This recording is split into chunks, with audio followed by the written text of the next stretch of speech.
আছে, এগুলো আস্বাদন করা আমাদের প্রত্যেকের কর্তব্য। আমি যতটুকু পারি চেষ্টা করব। আসলে এমন রূপ গৌরূপী আলোচনা করে শেষ করা যায় না। এত বড় অপূর্ব রসময় লীলা। বিষ্ণুপ্রিয়া বলছে, সখীরে কি বলবো তোর কাছে, আমি এমন অপরূপ রূপ আর জগতে কখনো দেখিনি, যেন কোটি চাঁদের রস নির্যাস করে বিধি গৌর হরিকে নির্মাণ করেছে। কে বাবা? কোটি চন্দ্র মানে কোটি নয়, কোটি নয়, কোটি চন্দ্র। কে বাবা? হঠাৎ এই 24খানা চন্দ্রের মধ্যে 4খানা চন্দ্র উৎকৃষ্ট। যারা এই চতুর্চন্দ্রের কর্ম জেনে, যারা প্রত্যেক দিন তার রস নির্যাস করে, যারা এই দেহরূপ ভাণ্ডে যারা ধরে রাখতে পারে, তার মধ্যে একটি চন্দ্র প্রধান। এই একমাত্র গুরু কৃপায় সেই প্রেম চন্দ্রের সন্ধান পায়। কিন্তু বাবা একটা কথা বলে রাখি, যাদের ঘরে পূর্ণিমা লাগার আগে ঘন ঘন অমাবস্যা হয়, তার ঘরে কখনো গৌর চাঁদের দর্শন হয় না। ভেবে দেখুন, যদি বলেন তা কি করে সম্ভব? বাবা, সামান্য তৃপ্তির আশায়, কামনা চরিতার্থ করবার আশায় আপনি আমি প্রত্যেক দিন সেই পরম ধনকে ধ্বংস করে চলেছি। কি বাবা, বেশি দিন লাগবে না, একটা সপ্তাহ আমাকে দেবেন।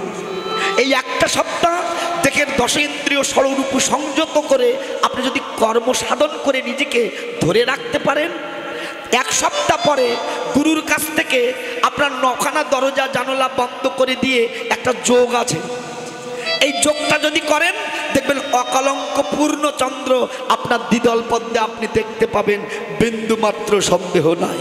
নিতাই গৌর হরি বল, হরি বল।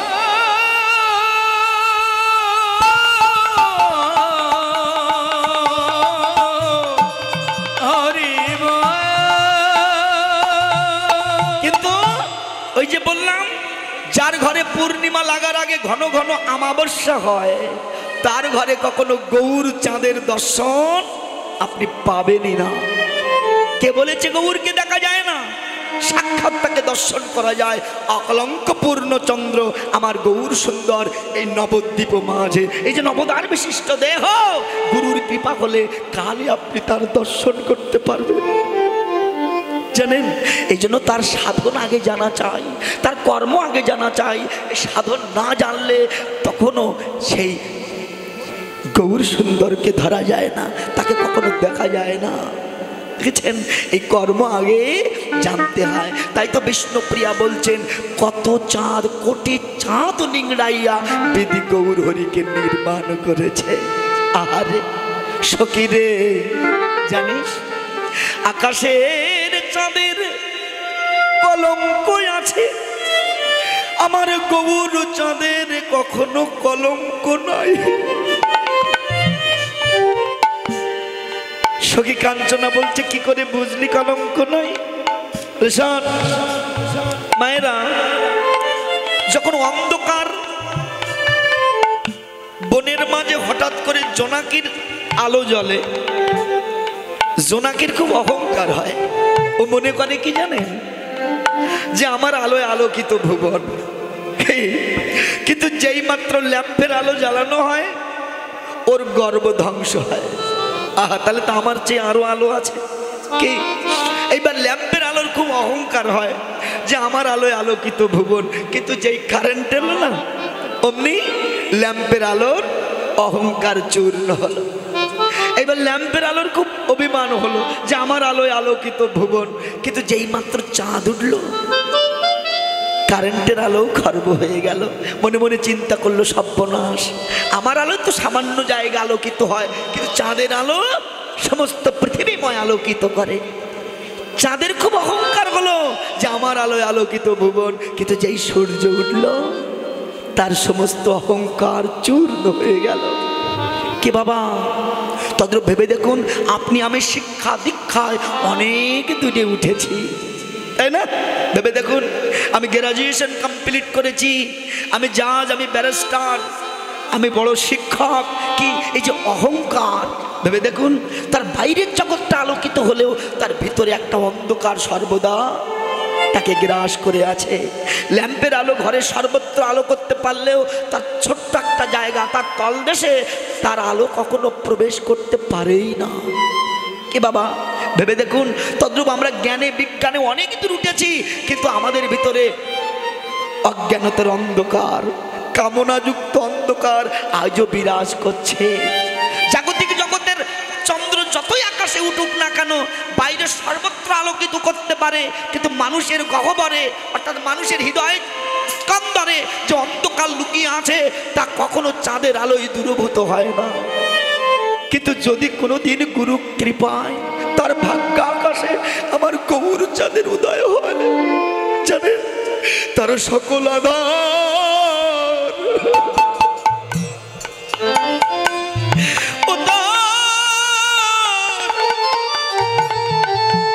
ও তার দূরে যাবে, ও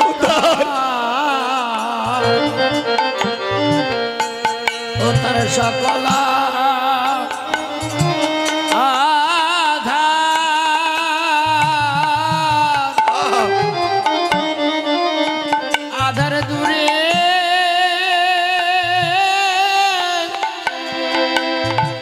আধার দূরে যাবে আমার গৌর চাঁদে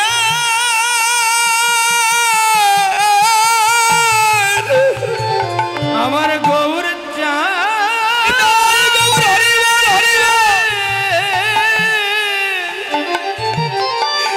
চাঁদের কিরণ লেগে ও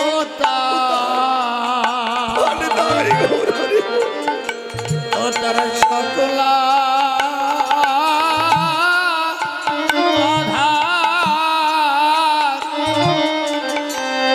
আধার দূরে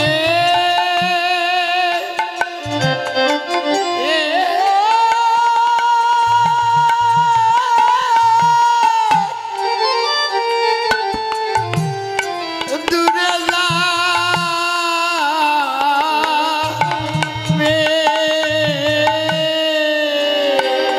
আমার গৌর চাঁদে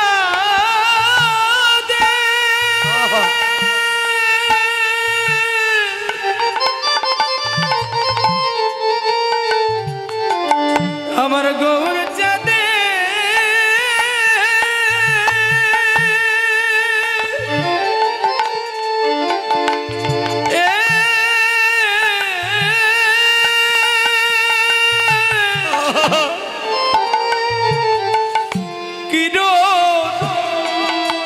কিরণ লেগে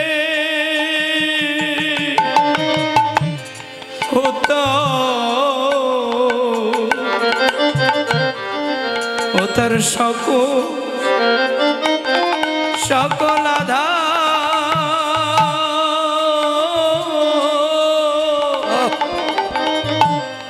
আধার দূরে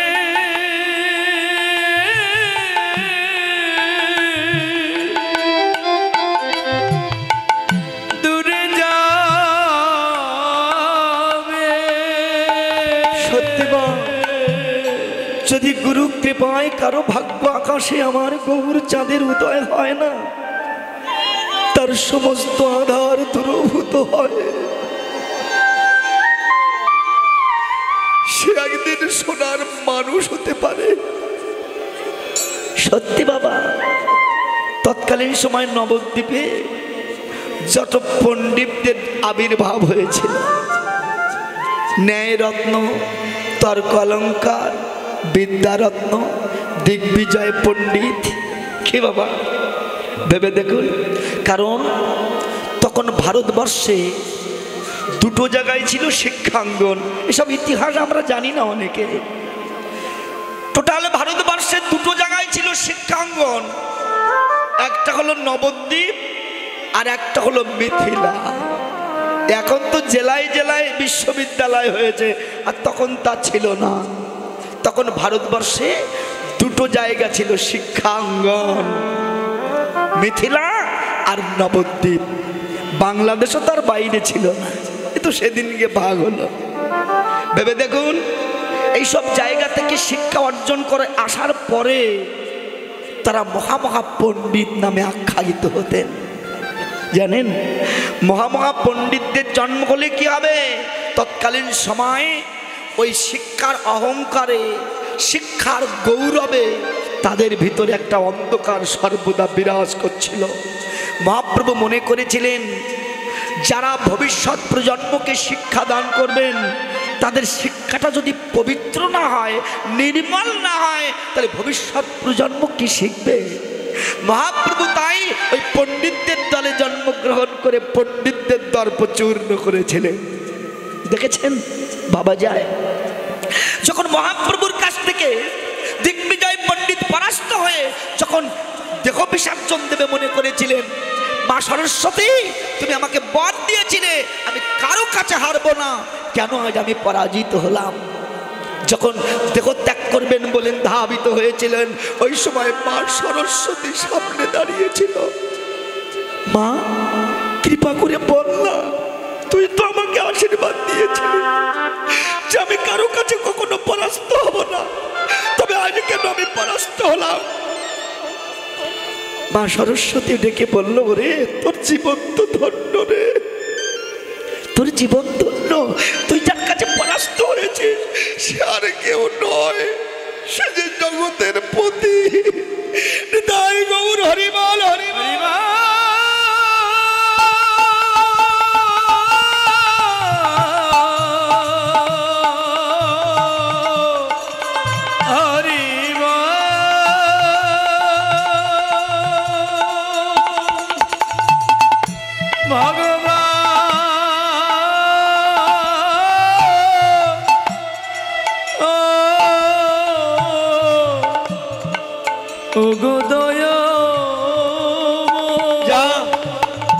তুই প্রভুর চরণে আশ্রয় গ্রহণ কর, তাতেই তোর কল্যাণ হবে। আচার্যকে এসে পড়েছিলেন প্রভুর চরণে, ওগো দয়াময় আমি অপরাধী, আমি ভুল করেছি তব চরণে, কৃপা করে অধমজ্ঞানী বলে তুমি আমায় ফেলে দিও না প্রভু, তোমার রাতুল চরণে আমাকে স্মরণ। ও মা, মহাপ্রভু বলেছিল, রে আমার নাম করতে যতটুকু সময়, আমার কৃপা হতে ততটুকু সময় লাগে না।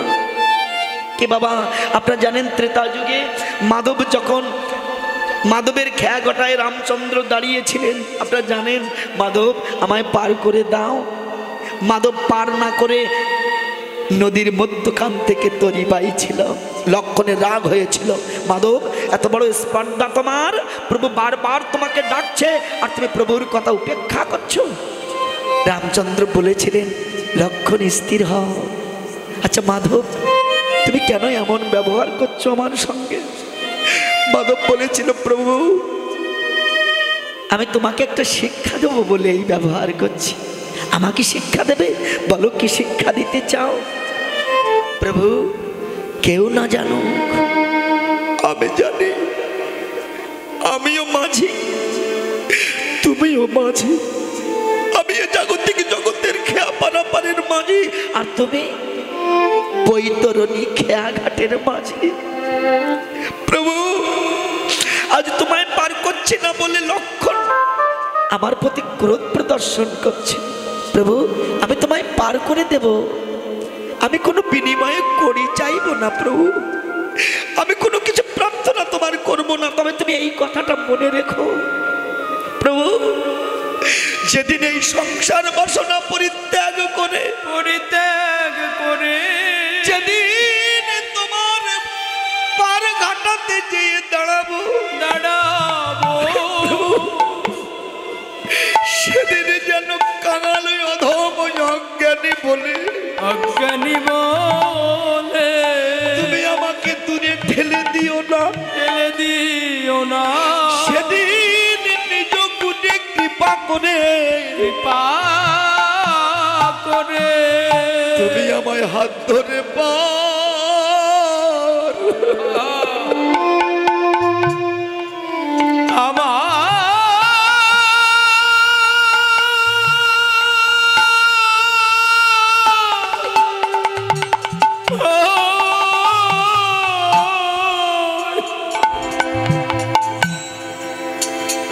আমায় পার করে দিও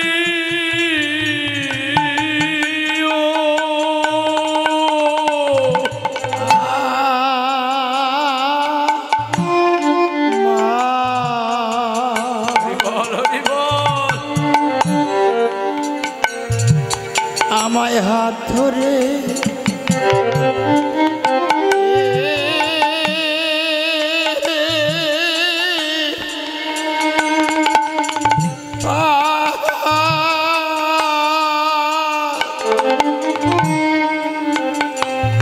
পার করে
সেদিন আমায় হাত ধরে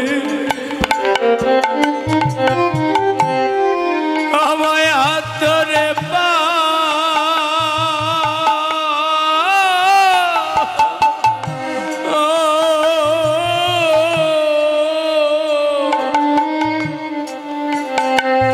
আমায় পার করে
হাত ধরে পার করে পার করে নি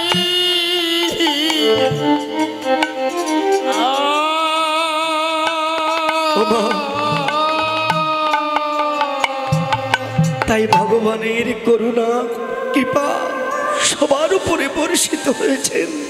আমরা তো ধন্য, আমরা সেই কলির জীব, যে কলিতে আমার প্রেমময় শ্রী ভগবান কলিজীবের ভাগ্য আকাশে আজ উদয় হয়েছে।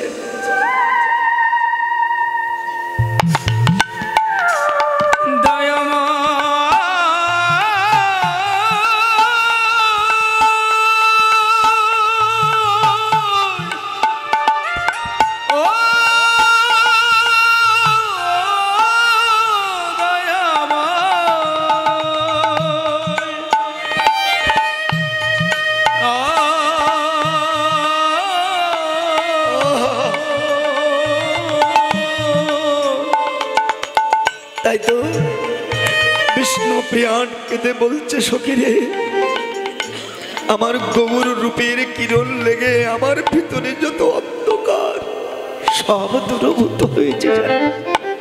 সখীরে কি বলবো তোদের কাছে, কি অপূর্ব আমার গৌর অঙ্গ গৌর তনু। আমার মনে হলো কি জানিস, উগুরাই সুধা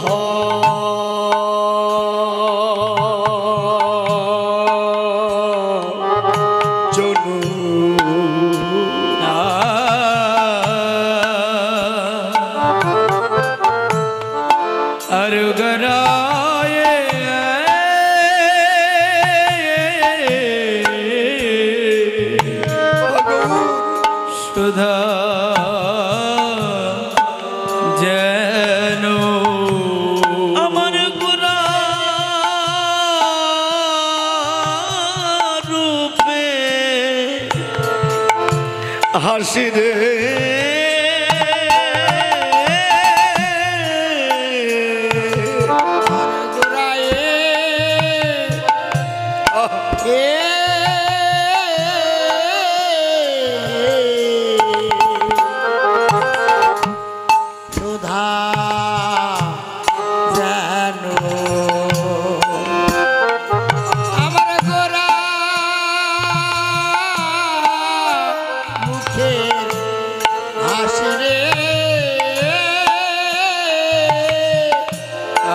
নিরখিতে গৌরাঙ্গ আমার আয় রইল বসিরে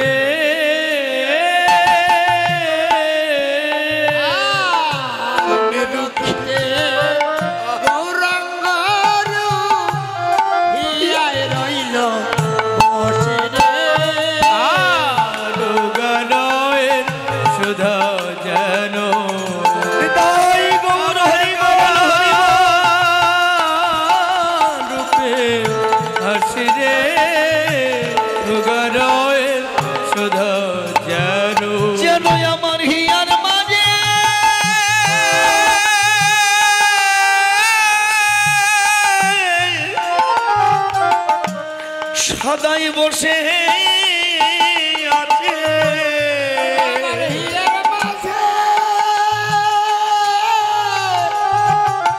সদা বসে আছে আমার হৃদয় বন্দি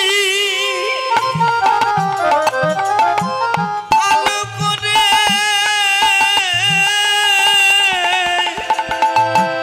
যেন আমার হিয়ার মা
কথাগুলো বলছে দেখুন।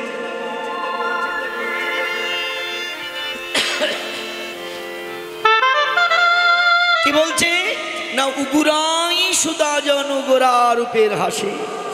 জানিস, আমি দেখলাম আমার গৌরাঙ্গ হাসছে, কি অপূর্ব তার উপমা ধৈর্য। জানিস, এ হাসি নয়, ওই হাসি হলো আমার গলার ফাঁসি। যেই মাত্র রূপে নয়ন দিয়েছি, আমার বলতে যা কিছু ছিল সব গৌর রূপে হরণ করে নিল। আমি কেঁদে বলি বিধি হে, বিধি হে, কেন তুমি আমার